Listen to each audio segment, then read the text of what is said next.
मुझे लगता है भारतवर्ष में पिछले 10 साल से दो मुद्दों पे संघर्ष चल रहा है। ये चुनाव जो जीते जाएंगे और जो ये शासन तंत्र होगा, ये धार्मिक मुद्दों पे होगा या रोजगार और बेरोजगारी पे होगा।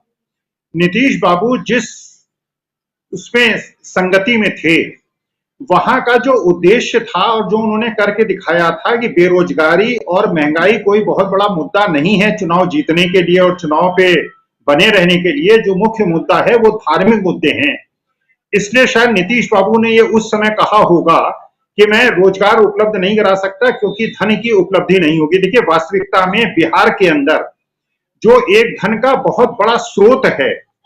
जिसको बिहार सरकार ने छोड़ रखा है, और खैर मैं उस मुद्दे को खुलकर नहीं बोलूंगा, लेकिन उस मुद्दे पर कि क्या जो शराब होनी चाहिए वो वैध रूप से पी जानी चाहिए या अवैध रूप से पी जानी चाहिए। बिहार के अंदर और गुजरात के अंदर शराब पी जाती है और उसमें अवैध शराब पीने से हजारों लोगों की मौत होती है। अभी रिसेंटली बिहार में भी मौत हुई है और गुजरात में भी मौत हुई है। तो सवाल यह है कि जो स्रोत ये छोड़ रखा था, जिसमें बहुत बड़ा आय का स्रोत है, जो दिल्ली सरकार उत्तर प्रदेश सरकार के लिए बहुत बड़ा स्रोत है, अगर वैधता इसको दी जाएगी और केवल वैध सरकार और जो अच्छी शराब है वहां के लोगों को लीगली पीने को मिलेगी और अवैध धंधे बंद हो जाएंगे, तो सरकार का एक बहुत बड़ा स्रोत वहां पे उपलब्ध हो जाएगा। दूसरी बात यह है कि जब बिहार का चुनाव हुआ था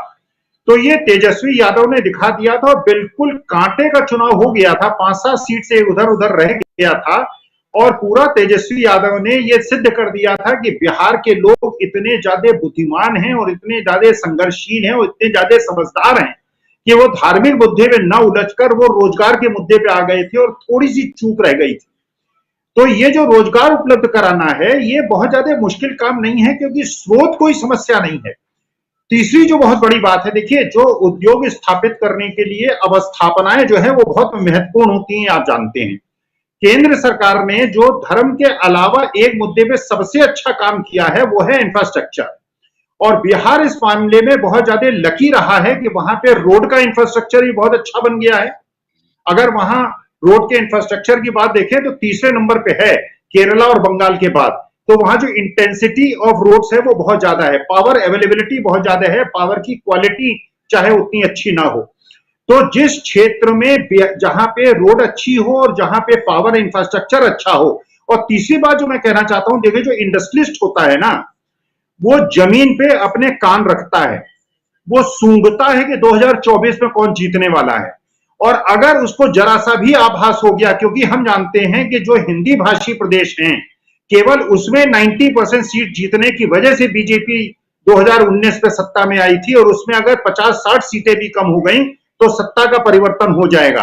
तो अगर पूंजीपतियों को ये जरा भी मैसेज मिल गया कि 2024 में सत्ता का परिवर्तन होने वाला है, और इंफ्रास्ट्रक्चर में, जैसे धनंजय जी ने कहा, बहुत सही बात कही, एग्री प्रोडक्शन और एग्री इंफ्रास्ट्रक्चर में बिहार के अंदर बहुत ज्यादा स्कोप है। एथेनॉल का एक प्रोजेक्ट पटना के पास लग रहा है, वहां पे जो मखाने के वो है, लीची का जो प्रोडक्शन है, वहां पे जो लोगों की एक प्रकार की जो भावना है वो इतनी ज्यादा, एक तो सक्षम लोग हैं और बहुत ज्यादा आर्थिक रूप से उत्पाती लोग नहीं है, शांत लोग हैं। तो वहां पे ये जो एग्री इंफ्रास्ट्रक्चर है और इंडस्ट्री, एमएसएमई, और वहां पे पूंजी निवेश की बहुत बड़ी संभावना है कि पिछले 2 साल के अंदर वहां क्योंकि कुछ नहीं हुआ है, तो जनता कंपेयर करेगी एनडीए का शासन और ये जो यूपीए का शासन है इसके बीच में। अगर वो देखेगी कि 2 साल के अंदर जब ये नीतीश कुमार बीजेपी के साथ थे तब कितने रोजगार वहां, कितनी नई इंडस्ट्री लगी, और अब अगले 6 महीने का। तीसरी बात ये है, जो ये नौकरियां मिलेंगी 2 दिन में तो नौकरियां मिलेंगी नहीं,